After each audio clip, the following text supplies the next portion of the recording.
ਕੇਂਦਰੀ ਬਜਟ ਨੂੰ ਮੁੱਖ ਮੰਤਰੀ ਭਗਵੰਤ ਮਾਨ ਨੇ ਕੀਤਾ ਰੱਦ। ਕਿਹਾ ਪਹਿਲਾਂ ਰਿਪਬਲਿਕ ਡੇ ਦੇ ਵਿੱਚੋਂ ਤੇ ਹੁਣ ਬਜਟ ਦੇ ਵਿੱਚੋਂ ਪੰਜਾਬ ਨੂੰ ਕੀਤਾ ਗਿਆ ਬਾਹਰ। ਪਤਾ ਨਹੀਂ ਕਿਹੜਾ ਬਦਲਾ ਲੈ ਰਹੀ ਹੈ ਕੇਂਦਰ ਦੀ ਸਰਕਾਰ। ਕੇਂਦਰੀ ਬਜਟ ਦੇ ਵਿੱਚ ਮਿਡਲ ਕਲਾਸ ਨੂੰ ਰਾਹਤ। 7 ਲੱਖ ਦੀ ਸਾਲਾਨਾ ਇਨਕਮ ਦੇ ਉੱਤੇ ਨਹੀਂ ਲੱਗੇਗਾ ਕੋਈ ਟੈਕਸ। ITR ਭਰਨ ਦੇ ਲਈ ਮਿਲਦੇ ਰਹਿਣਗੇ ਦੋਵੇਂ ਆਪਸ਼ਨ। ਬਜਟ ਦੇ ਵਿੱਚ ਮਹਿਲਾਵਾਂ ਤੇ ਸੀਨੀਅਰ ਸਿਟੀਜ਼ਨਸ ਨੂੰ ਰਾਹਤ। 2 ਲੱਖ ਤੱਕ ਮਹਿਲਾ ਸਨਮਾਨ ਬਚਤ ਯੋਜਨਾ ਲਾਂਚ। 7.5% ਦਾ ਮਿਲੇਗਾ ਵਿਆਜ। ਸੀਨੀਅਰ ਸਿਟੀਜ਼ਨ ਸੇਵਿੰਗ ਤੇ 30 ਲੱਖ ਦਾ ਡਿਪੋਜ਼ਿਟ ਕੈਪ। ਨੌਜਵਾਨਾਂ ਨੂੰ ਕਿਸਾਨੀ ਦੇ ਵੱਲ ਉਤਸ਼ਾਹਿਤ ਕਰਨ ਦੇ ਲਈ ਵੱਡੀ ਪਹਿਲ। ਐਗਰੀ ਸਟਾਰਟਅਪ ਦੇ ਲਈ ਐਗਰੀਕਲਚਰ ਐਕਸੀਲੇਟਰ ਯੋਜਨਾ ਦੀ ਸ਼ੁਰੂਆਤ। 1 ਕਰੋੜ ਕਿਸਾਨਾਂ ਤੋਂ ਕਰਵਾਈ ਜਾਵੇਗੀ ਨੈਚੁਰਲ ਫਾਰਮਿੰਗ। ਪ੍ਰਧਾਨ ਮੰਤਰੀ ਮੋਦੀ ਨੇ ਬਜਟ ਨੂੰ ਦੱਸਿਆ ਮਿਡਲ ਕਲਾਸ ਦੇ ਸੁਪਨੇ ਪੂਰੇ ਕਰਨ ਵਾਲਾ। ਬੋਲੇ ਪਿੰਡ ਗਰੀਬ ਅਤੇ ਕਿਸਾਨ ਦਾ ਰੱਖਿਆ ਗਿਆ ਖਿਆਲ। ਬਜਟ ਦੇ ਵਿੱਚ ਟੈਕਨੋਲੋਜੀ ਅਤੇ ਨਿਊ ਇਕਨੋਮੀ ਤੇ ਦਿੱਤਾ ਗਿਆ ਜ਼ੋਰ। ਜਗਤਾਰ ਸਿੰਘ ਹਵਾਰਾ ਦਾ ਕੌਮੀ ਇਨਸਾਫ ਮੋਰਚੇ ਦੇ ਨਾਮ ਸੁਨੇਹਾ। ਕਿਹਾ ਬੰਦੀ ਸਿੰਘਾਂ ਦੀ ਰਿਹਾਈ, ਬੇਅਦਬੀ, ਗੋਲੀकांड ਤੇ ਗਾਇਬ ਹੋਏ ਸਰੂਪਾਂ ਦੇ ਮੁੱਦੇ ਦੇ ਉੱਤੇ ਹੀ ਹੋਵੇ ਚਰਚਾ। ਏਜੰਸੀਆਂ ਤੇ ਲਗਾਏ ਮੋਰਚੇ ਨੂੰ ਤਾਰਪੀਡੋ ਕਰਨ ਦੇ ਇਲਜ਼ਾਮ। ਸਰਹੱਦੀ ਜ਼ਿਲ੍ਹਿਆਂ ਦੇ ਦੌਰੇ ਦੌਰਾਨ ਰਾਜਪਾਲ ਨੇ ਨਸ਼ੇ ਨੂੰ ਲੈ ਕੇ ਸਰਕਾਰ ਤੇ ਚੁੱਕੇ ਸਵਾਲ। ਬੋਲੇ ਸਕੂਲਾਂ ਤੋਂ ਲੈ ਕੇ ਜਨਰਲ ਸਟੋਰ ਤੱਕ ਵੀ ਵਿਕ ਰਿਹਾ ਨਸ਼ਾ। ਸੂਬੇ ਦੇ ਸੰਵਿਧਾਨਿਕ ਹੈੱਡ ਦੇ ਤੌਰ ਦੇ ਉੱਤੇ ਨਿਭਾ ਰਿਹਾ ਹਾਂ ਆਪਣੀ ਜ਼ਿੰਮੇਵਾਰੀ। ਸਰਕਾਰ ਨੇ ਪੰਜਾਬ ਮਹਿਲਾ ਕਮਿਸ਼ਨ ਤੋਂ ਮਨੀਸ਼ਾ ਗੁਲਾਟੀ ਦੀ ਕੀਤੀ ਛੁੱਟੀ। ਚੇਅਰਪਰਸਨ ਦੇ ਅਹੁਦੇ ਤੋਂ ਹਟਾਇਆ। ਐਕਸਟੈਂਸ਼ਨ ਨੂੰ ਗਲਤ ਦੱਸ ਕੇ ਕੀਤਾ ਲਾਂਭੇ।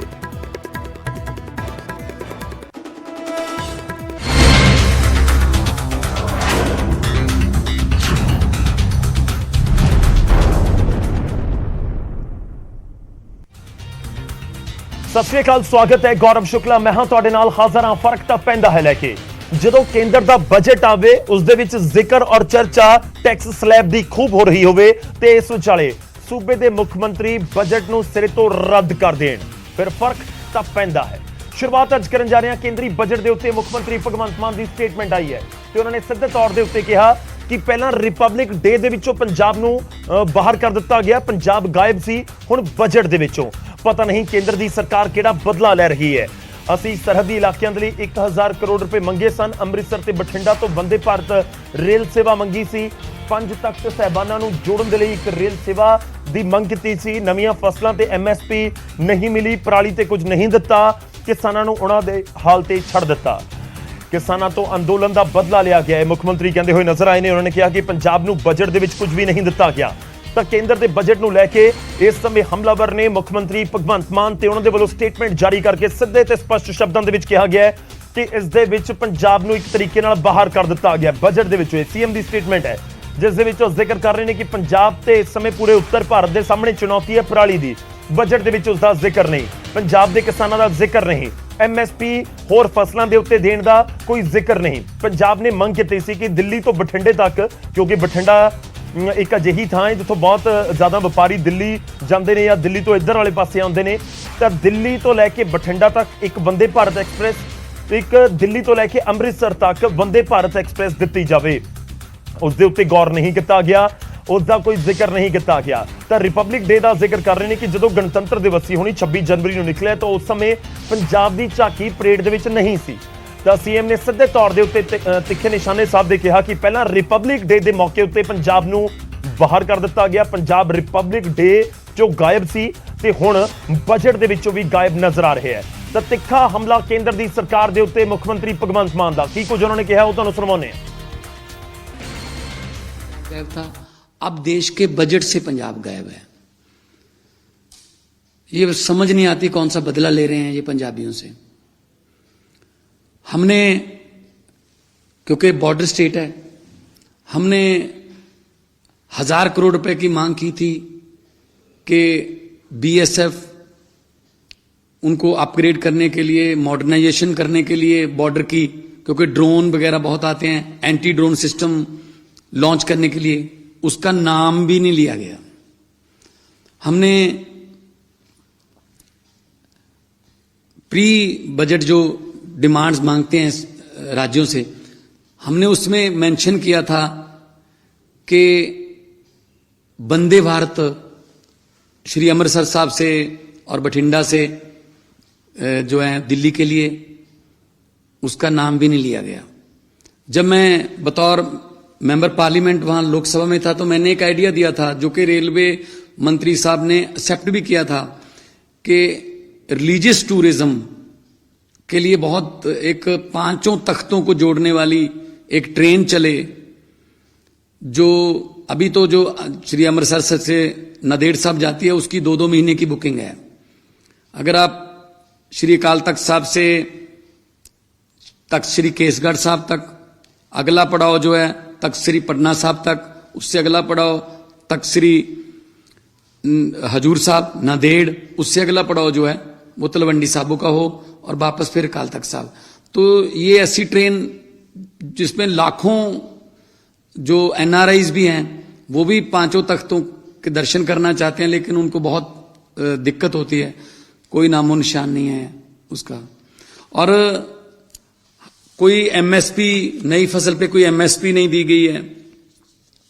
हमने कहा था कि 1500 रुपये पर एकड़ जो पराली जलाने की समस्या है उसमें 1500 रुपये पर एकड़ सेंटर दे दे, बाकी हम दे देंगे, लेकिन उसका भी नाम नहीं लिया गया। किसानों को तो मतलब अपने हाल पे छोड़ दिया गया, किस्मत पे छोड़ दिया गया।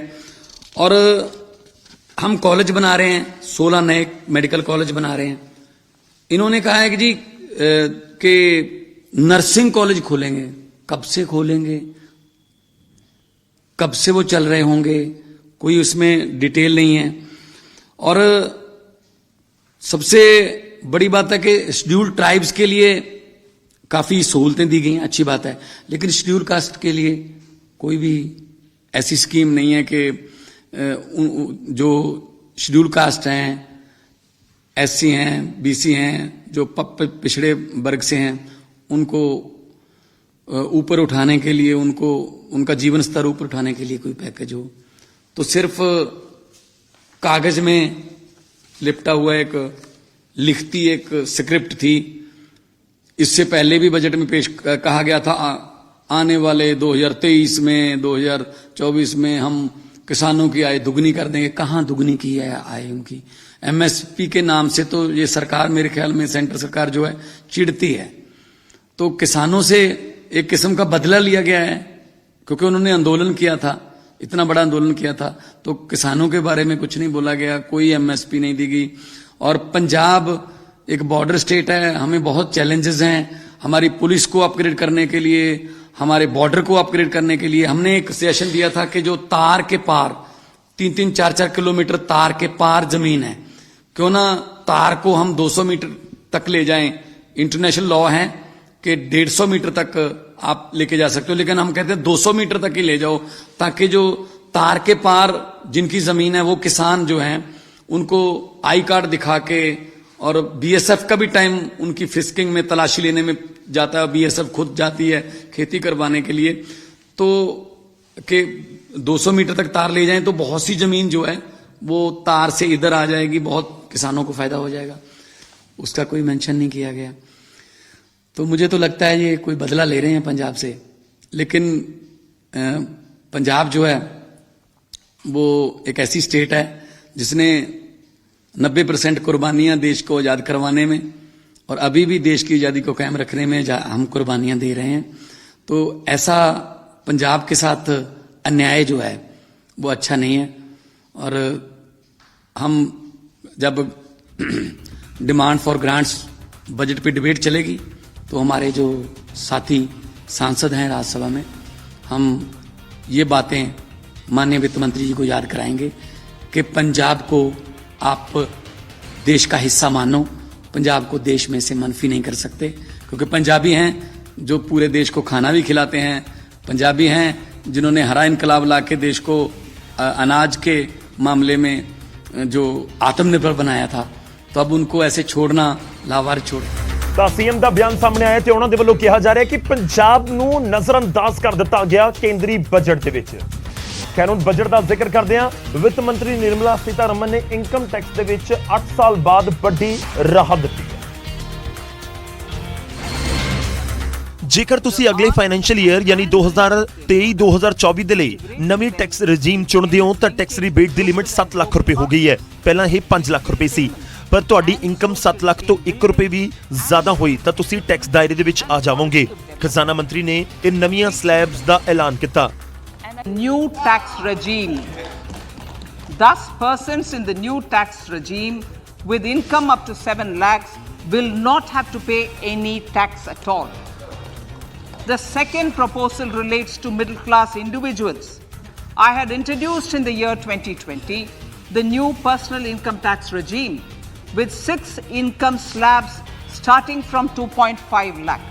I propose to change the tax structure in this regime by reducing the number of slabs to 5 and increasing the tax exemption limit to 3 lakhs.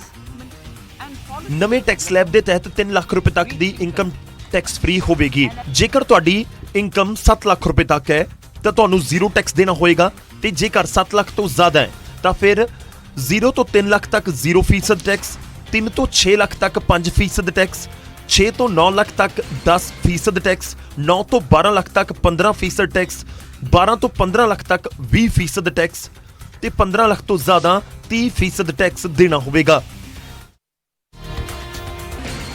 ਤਾਂ ਇਹ ਟੈਕਸ ਸਲੈਬ ਦੇ ਵਿੱਚ ਬਦਲਾਅ ਕੀਤਾ ਗਿਆ। ਕਾਬਿਲੇ ਗੌਰ ਹੈ ਕਿ ਇਸ ਤੋਂ ਪਹਿਲਾਂ 2013-2014 ਦੇ ਬਜਟ ਦੇ ਵਿੱਚ ਟੈਕਸ ਸਲੈਬ ਦੇ ਵਿੱਚ ਬਦਲਾਅ ਕੁਝ ਕੀਤਾ ਗਿਆ ਸੀ। ਉਧਰ ਵਿੱਤ ਮੰਤਰੀ ਨਿਰਮਲਾ ਸੀਤਾਰਮਨ ਨੇ ਆਪਣੇ 5ਵੇਂ ਅਤੇ ਦੇਸ਼ ਦੇ 75ਵੇਂ ਬਜਟ ਦੇ ਵਿੱਚ ਕਈ ਹੋਰ ਵੱਡੇ ਐਲਾਨ ਵੀ ਕੀਤੇ।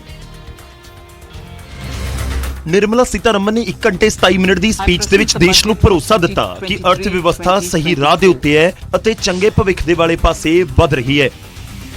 We envision a prosperous and inclusive India in which the fruits of development will reach all sections and citizens, especially our youth, women, farmers, OBCs, scheduled castes and scheduled tribes. Our current year's economic growth is estimated to be at 7%, heading towards a bright future. Garib Kalyan ਅੰਨ ਯੋਜਨਾ ਦੇ ਤਹਿਤ ਮੁਫਤ ਅਨਾਜ 1 ਸਾਲ ਹੋਰ ਮਿਲੇਗਾ। ਇਸ ਸਾਲ ਨੌਜਵਾਨਾਂ ਨੂੰ ਰੋਜ਼ਗਾਰ ਅਤੇ ਇਨਫਰਾਸਟ੍ਰਕਚਰ ਦੇ ਉੱਤੇ ਫੋਕਸ ਜ਼ਿਆਦਾ ਰਹੇਗਾ। ਰੇਲਵੇ ਦਾ ਬਜਟ 2,40,000 ਕਰੋੜ ਰੁਪਏ ਕਰ ਦਿੱਤਾ ਗਿਆ ਹੈ। ਇਨਵੈਸਟਮੈਂਟ ਖਰਚ ਨੂੰ 33% ਵਧਾ ਕੇ 10 ਲੱਖ ਕਰੋੜ ਰੁਪਏ ਕੀਤਾ ਗਿਆ ਹੈ। ਸੀਨੀਅਰ ਸਿਟੀਜ਼ਨਸ ਦੇ ਸੇਵਿੰਗਸ ਅਕਾਊਂਟਸ ਦੇ ਵਿੱਚ ਰੱਖੀ ਜਾਣ ਵਾਲੀ ਰਕਮ ਦੀ ਲਿਮਿਟ 4.5 ਲੱਖ ਤੋਂ ਵਧਾ ਕੇ 9 ਲੱਖ ਰੁਪਏ ਕਰ ਦਿੱਤੀ ਜਾਵੇਗੀ। ਸਨਮਾਨ ਬਚਤ ਪੱਤਰ ਯੋਜਨਾ ਸ਼ੁਰੂ ਹੋਵੇਗੀ।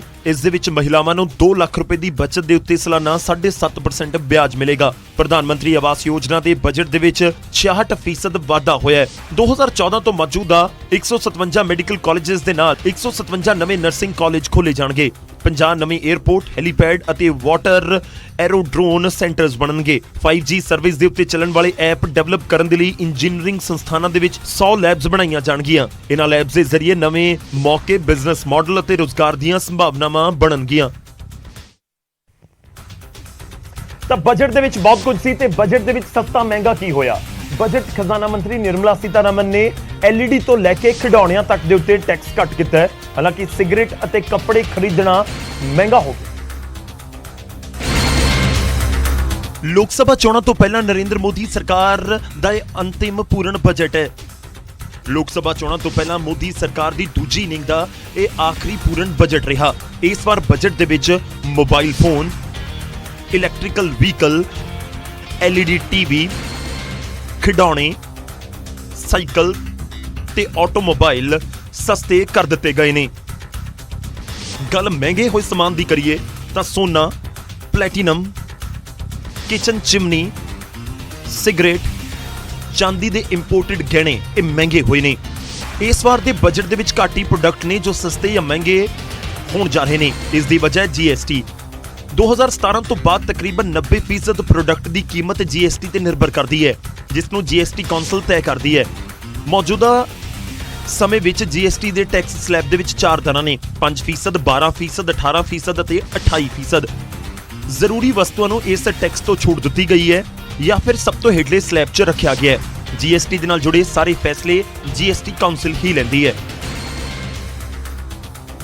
ਤਾਂ ਬਜਟ ਦੇ ਵਿੱਚ ਕੁਝ ਅਹਿਮ ਐਲਾਨ ਕੀਤੇ ਗਏ ਨੇ। ਸਭ ਦੇ ਵਿਚਾਲੇ ਚਰਚਾ ਦੇ ਵਿੱਚ ਰਾਜਪਾਲ ਦਾ ਦੌਰਾ ਵੀ ਹੈ, ਜੋ ਸਰਹੱਦੀ ਇਲਾਕੇ ਦਾ ਪੰਜਾਬ ਦੇ ਵਿੱਚ ਕਰ ਰਹੇ ਨੇ। ਪੰਜਾਬ ਦੇ ਰਾਜਪਾਲ ਪਹੁੰਚੇ ਹੋਏ ਨੇ ਸਰਹੱਦੀ ਇਲਾਕਿਆਂ ਦੇ ਵਿੱਚ। ਪਠਾਨਕੋਟ ਗਏ ਸੀ, ਮੌਜੂਦਾ ਸਮੇਂ 'ਚ ਅੰਮ੍ਰਿਤਸਰ ਨੇ ਤੇ ਅੰਮ੍ਰਿਤਸਰ ਦੇ ਵਿੱਚ ਉਹਨਾਂ ਦੇ ਵੱਲੋਂ ਇੱਕ ਪ੍ਰੈਸ ਕਾਨਫਰੰਸ ਕੀਤੀ ਜਾ ਰਹੀ ਹੈ। ਮੈਂ ਉਸਦਾ ਰੁਖ ਕਰਦਾ ਜੀ ਹਾਂ, ਪ੍ਰੈਸ ਕਾਨਫਰੰਸ ਹੋ ਰਹੀ ਹੈ, ਸੁਣਦੇ ਹਾਂ ਕੀ कुछ ਉਹਨਾਂ ਦੇ ਵੱਲੋਂ ਕਿਹਾ ਜਾ ਰਿਹਾ है। कि जैसे जनरल स्टोर के अंदर में टूथपेस्ट मिलता है, आप जाके ले लो, वैसा यदि आप चाहो तो आपको ड्रग मिल जाएंगे कहीं भी। ये सिचुएशन तो बर्दाश्त नहीं करने की चाहिए। हर देशभक्त नागरिक का कर्तव्य है, मैं तो ये कहूँगा कि इसका मुकाबला करना है। ये लड़ाई समझे परोक्ष वार में हर राष्ट्र वक्त खड़ा हो जाता है, वैसे ही हमारे पंजाब के हर भाई बहन ने खड़ा होना चाहिए।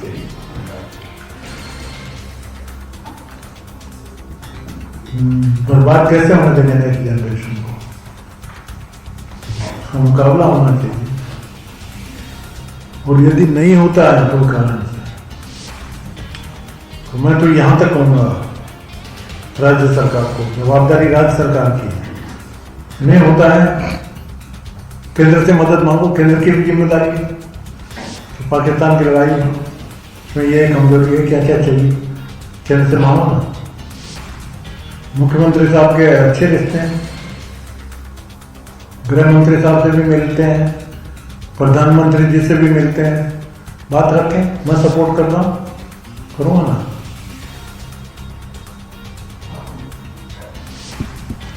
जनता को जागृत करने की जरूरत है पंजाब के, उसको लाइटली नहीं लेना चाहिए, बीमारी आगे ज्यादा नहीं बढ़ जाए, उसको यहीं पे हर हालत में रोकना है। ऑफिशियली मेरी ये तीसरी मीटिंग है, पर मैं देख रहा हूं कि बीमारी बढ़ते ही जा रही है, कम होने की वजह, इसलिए ज्यादा चिंता है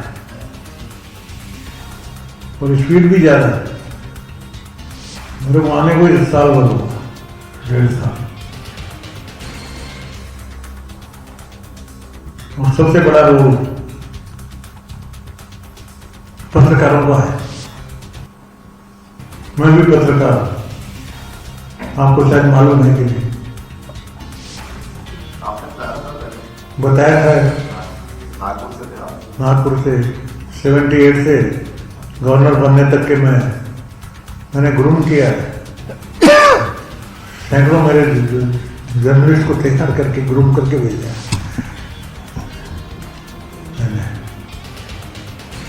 विरासत में मिला मुझे ओल्डेस्ट पेपर 1911 में गोपाल कृष्ण गोखले का शुरू हुआ पेपर, उसका मैनेजिंग एडिटर रहा मैं 40-42 साल। उस टीम को स्टूडेंट्स की तरह से, उसको कॉलेज की तरह से चलाया। टीम को मैंने ग्रूम किया, जैसे कि कॉलेज में स्टूडेंट, जर्नलिज्म के स्टूडेंट, वो जर्नलिज्म को कॉलेज ही समझो, इस तरीके से चलाया। इसलिए अधिकार से भी आपको, मेरा अधिकार भी बनता है आपको बोलने का। स्वतंत्रता दिलाने में पत्रकारों का ही योगदान था। गांधी जी खुद पत्रकार थे। यंग इंडिया, हरिजन, लाला लाजपत राय, लोकमान्य तिलक का केसरी, सारे उस जमाने के पेपर ने संघर्ष किया है। आपका पंजाब है, मेरा भी पंजाब है, मेरी जिम्मेदारी ज्यादा है। इसके रक्षा करना, सुरक्षा करना हमारा सबका काम है। उसमें जागृति पैदा हो। ऐसे लोग हैं चुन चुन के चले जाए, माफिया गैंग खत्म, सही में एंटी सोशल एलिमेंट को समाप्ति करना, स्मगलर्स को समाप्ति करना, ये मेन उद्देश्य। और ये पब्लिक का सहभाग भी बगैर पॉसिबल, वो सहभाग कैसे हो? आपकी जागृति पैदा होती है, थोड़ा मेहनत करिए, आर्टिकल भी लिखिए, न्यूज वगैरह तो है ही, उसकी गंभीरता लोगों के समझ में आए, ये लाइटली लेने लायक चीज नहीं है।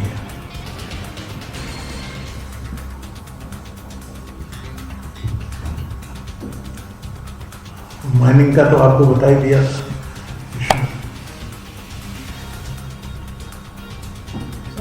Thank you sir. आपने सर ये कहा है कि देखिए ये लोग से मोबाइल कर रहे हैं, देखिए आपने मीटिंग माइक लो, माइक लो, माइक दो, माइक देना।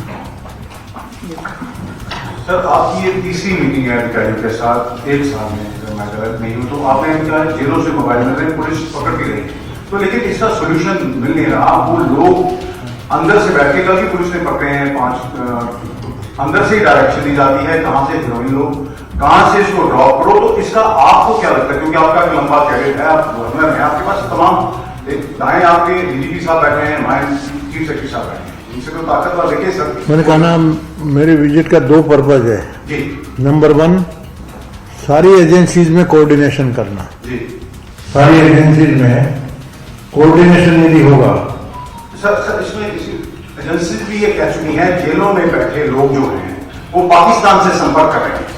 हमारा तंत्र, हमारे जो अंदर ब्लैक शीप्स हैं उनको ढूंढने के लिए हमारा तंत्र क्या कर रहा है? सरकार तैयार बैठी है। मतलब मैंने इनको कहा ना, एक तो नंबर 1 इंटेलिजेंस बहुत स्ट्रांग करना पड़ेगा, इंटेलिजेंस स्ट्रांग।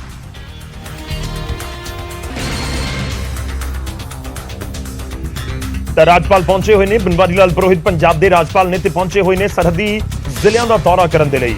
ਔਰ ਕਾਬਿਲ ਗੌਰ ਹੈ ਕਿ ਜਦੋਂ ਉਹਨਾਂ ਨੂੰ ਸਵਾਲ ਕੀਤਾ ਗਿਆ ਕਿ ਤੁਹਾਡਾ ਮਕਸਦ ਕੀ ਹੈ ਤਾਂ ਉਹਨਾਂ ਦਾ ਸਿੱਧੇ ਤੌਰ ਦੇ ਉੱਤੇ ਕਹਿਣਾ ਕਿ ਪੰਜਾਬ ਦੇ ਵਿੱਚ ਸਥਿਤੀ ਕੀ ਹੈ ਉਸ ਨੂੰ ਦੇਖਣਾ, ਤੇ ਜਿਹੜੀਆਂ ਏਜੰਸੀਜ਼ ਨੇ, ਚਾਹੇ BSF ਹੋਵੇ, ਪੁਲਿਸ ਹੋਵੇ ਜਾਂ ਹੋਰ ਏਜੰਸੀਆਂ ਜਿਹੜੀਆਂ ਬਾਰਡਰ ਦੇ ਉੱਤੇ ਸਰਗਰਮ ਨੇ ਜਾਂ ਤੈਨਾਤ ਨੇ, ਉਹਨਾਂ ਦੇ ਵਿੱਚ ਕੋਆਰਡੀਨੇਸ਼ਨ ਹੋਣਾ ਚਾਹੀਦਾ, ਤਾਲਮੇਲ ਹੋਵੇ, ਉਸ ਨੂੰ ਵਧਾਇਆ ਜਾਵੇ। ਉਸ ਨੂੰ ਲੈ ਕੇ ਹੀ ਉਹ ਇਹ ਗੱਲਬਾਤ ਕਰਨ ਦੇ ਲਈ, ਆਉਣ ਤੱਕ ਆਪਣੀ ਗੱਲ ਪਹੁੰਚਾਉਣ ਦੇ ਲਈ ਆਏ ਹੋਏ।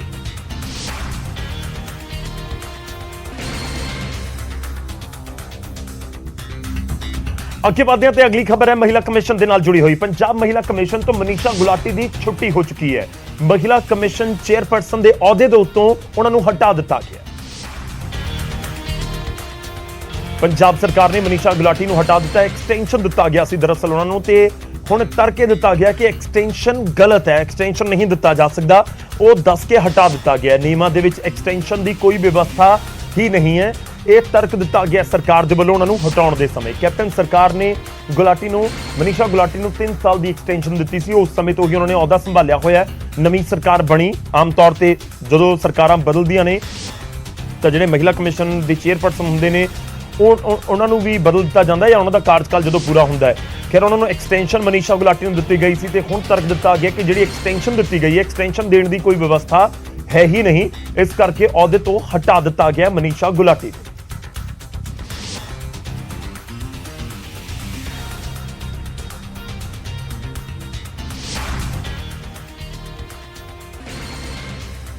ਹੁਣ ਖਬਰ ਜਲੰਧਰ ਤੋਂ। ਜਲੰਧਰ ਦੇ ਮਾਡਲ ਟਾਊਨ ਦੇ ਵਿੱਚ ਇੱਕ ਮਹਿਲਾ ਪ੍ਰਿੰਸੀਪਲ ਦੇ ਵੱਲੋਂ ਦੁਕਾਨ ਦੇ ਵਿੱਚੋਂ ਸਮਾਨ ਚੋਰੀ ਕਰਨ ਦੇ ਉੱਤੇ ਹੰਗਾਮਾ ਹੋ ਗਿਆ ਤੇ ਚੋਰੀ ਦੀ ਪੋਲ ਸੀਸੀਟੀਵੀ ਨੇ ਖੋਲੀ। ਮਹਿਲਾ ਦੁਕਾਨ ਦੇ ਵਿੱਚ ਕੁਝ ਸਮਾਨ ਲੈਣ ਦੇ ਬਹਾਨੇ ਜਾਂਦੀ ਹੈ ਅਤੇ ਦੁਕਾਨਦਾਰ ਨੂੰ ਗੱਲਾਂ ਦੇ ਵਿੱਚ ਲਗਾ ਕੇ ਸਮਾਨ ਆਪਣੇ ਕੋਟ ਦੇ ਵਿੱਚ ਲੁਕਾ ਲੈਂਦੀ ਹੈ। ਇਸ ਦੌਰਾਨ ਜਦੋਂ ਮਹਿਲਾ ਜਾਣ ਲੱਗੀ ਤਾਂ ਦੁਕਾਨਦਾਰ ਨੇ ਮਹਿਲਾ ਦੀ ਤਲਾਸ਼ੀ ਲਈ ਤੇ ਚੋਰੀ ਦਾ ਸਮਾਨ ਫੜ ਲਿਆ ਗਿਆ, ਪਰ ਗਲਤੀ ਮੰਨਣ ਦੀ ਬਜਾਏ ਉਸਨੇ ਹੰਗਾਮਾ ਹੀ ਸ਼ੁਰੂ ਕਰ ਦਿੱਤਾ। ਦੁਕਾਨਦਾਰ ਦੇ ਮੁਤਾबिक ਸ਼ਾਤਰ ਮਹਿਲਾ ਚੋਰ ਨੇ ਇੱਕ ਨਹੀਂ ਸਗੋਂ ਕਈ ਦੁਕਾਨਾਂ ਨੂੰ ਨਿਸ਼ਾਨਾ ਬਣਾਇਆ, ਪਰ ਭੱਜਣ ਦੀ ਕੋਸ਼ਿਸ਼ ਦੇ ਵਿੱਚ ਕਾਬੂ ਆ ਗਈ। ਮੇਰੀ ਗੱਲ ਸੁਣ ਲਓ ਪਹਿਲਾਂ, ਮੇਰੀ ਗੱਲ ਸੁਣ ਲਓ। ਪ੍ਰੈਸ ਮੈਨੂੰ ਵੀ ਜਾਂਦੀ ਹੈ, ਪ੍ਰੈਸ ਮੈਨੂੰ ਵੀ ਜਾਂਦੀ ਹੈ। ਲਓ ਜੀ, ਇੱਕ ਲੇਡੀ ਜੋ ਕਿ ਅੱਜ ਮਾਡਲ ਟਾਊਨ ਮੇਨ ਮਾਰਕੀਟ ਦੇ ਵਿੱਚ ਜੈਨਸਨ ਦੇ ਬਾਹਰ ਜੋ ਕਿ ਤੇ ਨਹੀਂ ਉਹ ਨਾਈਟ ਸੂਟ ਚੁੱਕ ਕੇ ਆਪਣੇ ਕੋਟ ਦੇ ਅੰਦਰ ਲੁਕਾ ਕੇ ਤੇ ਆਪ ਅੱਛਾ ਮੈਂ ਆਨੀ ਹੈ ਜੀ ਉਹ ਨਿਕਲ ਗਈ। ਬੇਟੇ ਨੇ ਦੇਖਿਆ ਵੀ ਨਾਈਟ ਸੂਟ ਸਾਡਾ ਹੈ ਹੀ ਨਹੀਂ ਤੇ ਉਹ ਕਿੱਥੇ ਗਿਆ, ਤੇ ਇਹ ਸਕੂਟਰ ਸਟਾਰਟ ਕਰਕੇ ਦੌੜਨ ਲੱਗੀ ਸੀ। ਉਹਨੇ ਦੌੜ ਕੇ ਤਾਂ ਪਿੱਛੋਂ ਸਕੂਟਰ ਫੜ ਲਿਆ ਤੇ ਚੋਰੀ ਤੋਂ ਬਾਅਦ ਸੀਨਾ ਚੋਰੀ ਕਰਦੀ ਇਸ ਸ਼ਾਤਰ ਚੋਰ ਨੇ ਥਾਣੇ ਜਾ ਕੇ ਦੁਕਾਨਦਾਰਾਂ ਤੋਂ ਲਿਖਤੀ ਮੁਆਫੀ ਮੰਗੀ ਤੇ ਮਾਮਲਾ ਜਿਵੇਂ ਤਿਵੇਂ ਖਤਮ ਕਰਵਾਇਆ। ਉਹ ਯਾਰ ਤੇਰਾ ਨਹੀਂ ਆ, ਉਹ ਤੇਰਾ ਯਾਰ ਕਿੱਥੋਂ ਆ? ਲੋਕਾਂ ਦੀ ਹਿਫਾਜ਼ਤ ਕਰਦੇ ਹੋ, ਉਹ ਯਾਰ ਆ ਤੇਰਾ। ਤਾਂ ਮਹਿਲਾ ਪ੍ਰਿੰਸੀਪਲ ਦੇ ਉੱਤੇ ਇਲਜ਼ਾਮ ਲੱਗ ਰਹੇ ਨੇ। ਹੰਗਾਮਾ ਉੱਥੇ ਹੋ ਗਿਆ, ਸੀਸੀਟੀਵੀ 'ਚ ਤਸਵੀਰਾਂ ਕੈਦ ਹੋ ਗਈਆਂ, ਪਰ ਮਾਮਲਾ ਪੁਲਿਸ ਦੇ ਕੋਲ ਵੀ ਪਹੁੰਚ ਗਿਆ। ਖੈਰ ਜਦੋਂ ਪ੍ਰਿੰਸੀਪਲ ਦੇ ਅਹੁਦੇ ਉੱਤੇ ਕੰਮ ਕਰਨ ਵਾਲੀ ਮਹਿਲਾ ਉੱਤੇ ਵੀ ਚੋਰੀ ਦੇ ਇਲਜ਼ਾਮ ਲੱਗਣ ਫਿਰ ਫਰਕ ਤਾਂ ਪੈਂਦਾ ਹੈ। ਉਧਰ ਪਠਾਨਕੋਟ ਦੇ ਵਿੱਚ ਪਿਛਲੇ ਕਈ ਦਿਨਾਂ ਤੋਂ ਲਾਪਤਾ ਕੁੜੀ ਦੇ ਮਾਪਿਆਂ ਨੇ ਥਾਣੇ ਦੇ ਬਾਹਰ ਰੋਸ ਪ੍ਰਦਰਸ਼ਨ ਕਰਦਿਆਂ ਧਰਨਾ ਲਗਾ ਦਿੱਤਾ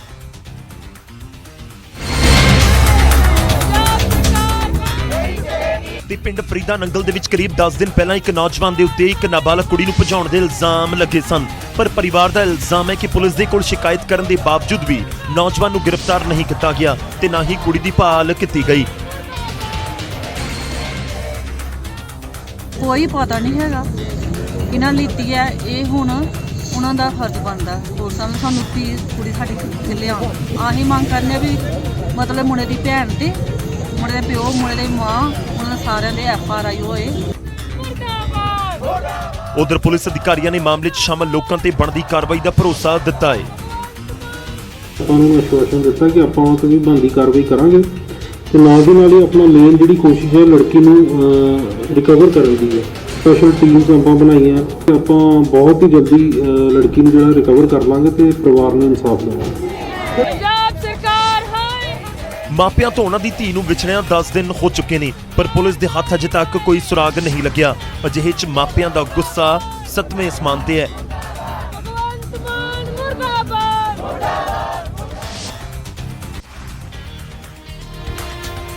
ਅਗਲੀ ਖਬਰ ਹੈ ਬਠਿੰਡਾ ਤੋਂ। ਬਠਿੰਡਾ ਦੀ ਦਾਣਾ ਮੰਡੀ ਦੇ ਵਿੱਚ ਲੁਟੇਰਿਆਂ ਨੇ ਇੱਕ ਦੁਕਾਨਦਾਰ ਤੋਂ ਕਰੀਬ 3 ਲੱਖ ਰੁਪਏ ਲੁੱਟ ਲਏ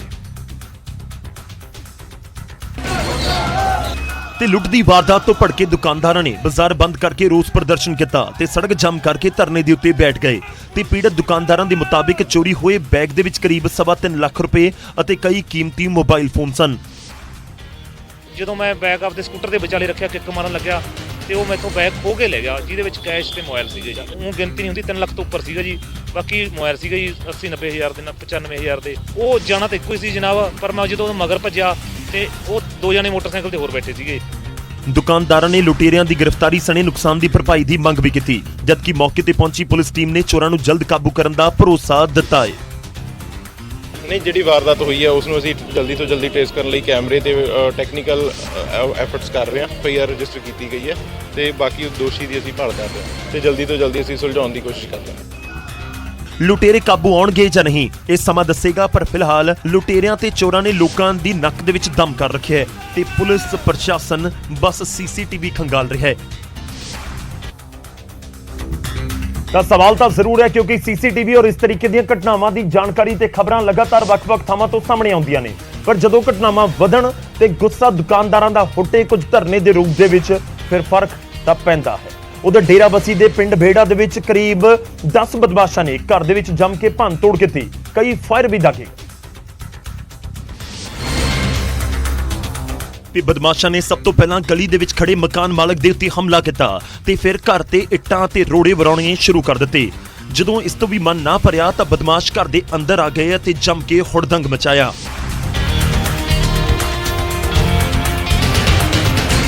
ਬਦਮਾਸ਼ਾਂ ਨੇ ਵਿਹੜੇ ਦੇ ਵਿੱਚ ਖੜੀ ਗੱਡੀ ਅਤੇ ਬਾਈਕ ਨੂੰ ਬੁਰੀ ਤਰ੍ਹਾਂ ਨੁਕਸਾਨ ਪਹੁੰਚਾਇਆ।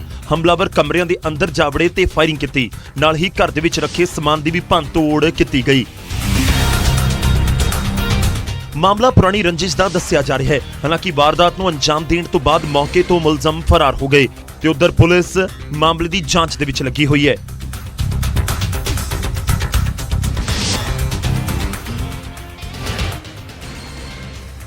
ਅਗਲੀ ਖਬਰ ਹੈ ਫਾਜ਼ਿਲਕਾ ਤੋਂ। ਫਾਜ਼ਿਲਕਾ ਦੇ ਵਿੱਚ ਪੰਜਾਬ ਪੁਲਿਸ ਨੇ ਪਾਕਿਸਤਾਨ ਦੀ ਇੱਕ ਹੋਰ ਨਾਪਾਕ ਕੋਸ਼ਿਸ਼ ਨੂੰ ਨਾਕਾਮ ਕਰ ਦਿੱਤਾ ਤੇ ਪੁਲਿਸ ਨੇ ਭਾਰਤ ਪਾਕਿਸਤਾਨ ਸਰਹੱਦ ਤੋਂ ਕਰੋੜਾਂ ਰੁਪਏ ਦੀ ਹੈਰੋਇਨ ਬਰਾਮਦ ਕੀਤੀ। ਇਹ ਹੈਰੋਇਨ 3 ਵੱਡੇ ਪੈਕੇਟਸ ਦੇ ਵਿੱਚ ਲਪੇਟ ਕੇ ਸੁੱਟੀ ਗਈ ਸੀ ਤੇ ਨਾਲ ਹੀ ਕੁਝ ਇਲੈਕਟ੍ਰੋਨਿਕ ਡਿਵਾਈਸ ਵੀ ਲਗਾਇਆ ਗਿਆ ਸੀ, ਪਰ ਤਸਕਰਾਂ ਦੇ ਹੱਥ ਲੱਗਣ ਤੋਂ ਪਹਿਲਾਂ ਹੀ ਇਹ ਖੇਪ ਪੁਲਿਸ ਨੇ ਬਰਾਮਦ ਕਰ ਲਈ। ਤਾਂ ਉਹ ਸਰਚ ਦੇ ਨਾਲ ਸਾਨੂੰ ਇੱਕ ਪੈਕਟ ਹੀਰੋਇਨ ਬਰਾਮਦ ਹੋਈ ਹੈ। ਅਸੀਂ ਉਹਨੂੰ ਖੋਲ ਕੇ ਚੈੱਕ ਕੀਤਾ, ਉਹਦੇ ਚੋਂ ਕਰੀਬ ਜਦੋਂ 3 ਪੈਕਟ ਨਿਕਲੇ ਆ, ਉਹਨਾਂ ਚੋਂ ਕਰੀਬ 2.5 ਕਿਲੋ ਹੈਗੀ ਹੀਰੋਇਨ ਹੈਗੀ। ਨਸ਼ੇ ਦੀ ਖੇਪ ਡਰੋਨ ਦੇ ਜ਼ਰੀਏ ਭਾਰਤ ਦੇ ਵਿੱਚ ਸੁੱਟੀ ਗਈ। ਡਰੋਨ ਦੀ ਮੂਵਮੈਂਟ ਦੇਖ ਕੇ BSF ਜਵਾਨਾਂ ਨੇ ਤਕਰੀਬਨ 4 ਰਾਉਂਡ ਫਾਇਰ ਵੀ ਕੱਢੇ ਅਤੇ ਪੁਲਿਸ ਦੇ ਨਾਲ ਮਿਲ ਕੇ ਫਿਰ ਸਰਚ ਆਪਰੇਸ਼ਨ ਚਲਾਇਆ ਗਿਆ। ਹਾਂ, ਡਰੋਨ ਰਹੀ ਰਾਤ ਜਦੋਂ ਮਤਲਬ 2:45 ਵਜੇ BSF ਨੂੰ ਮੂਵਮੈਂਟ ਡਰੋਨ ਦੀ ਦਿਸੀ, ਉਸੇ ਟਾਈਮ BSF ਨੇ 4 ਰਾਉਂਡ ਫਾਇਰ ਕੀਤੇ ਸੀ ਤੇ ਉਹਦਾ ਮਗਰ ਪਿੱਛਾ ਵੀ ਕੀਤਾ ਹੈਗਾ। ਸ਼ੱਕੀ ਬੰਦੇ ਹੈਗੇ ਜਾਂ ਇਸ ਏਰੀਏ 'ਚ ਕੋਈ ਸਾਨੂੰ ਕੋਈ ਤੱਥ ਸਾਹਮਣੇ ਆਉਣਗੇ ਤੇ ਕਾਰਵਾਈ ਕਰਾਂਗੇ। ਪੁਲਿਸ ਇਸ ਬਰਾਮਦਗੀ ਨੂੰ ਵੱਡੀ ਕਾਮਯਾਬੀ ਮੰਨ ਰਹੀ ਹੈ। ਫਿਲਹਾਲ ਇਲਾਕੇ 'ਚ ਸਰਚ ਆਪਰੇਸ਼ਨ ਜਾਰੀ ਹੈ ਤੇ ਖੇਪ ਕਿਸ ਦੇ ਕੋਲ ਜਾਣੀ ਸੀ, ਇਸ ਦੀ ਭਾਲ ਵੀ ਕੀਤੀ ਜਾ ਰਹੀ ਹੈ।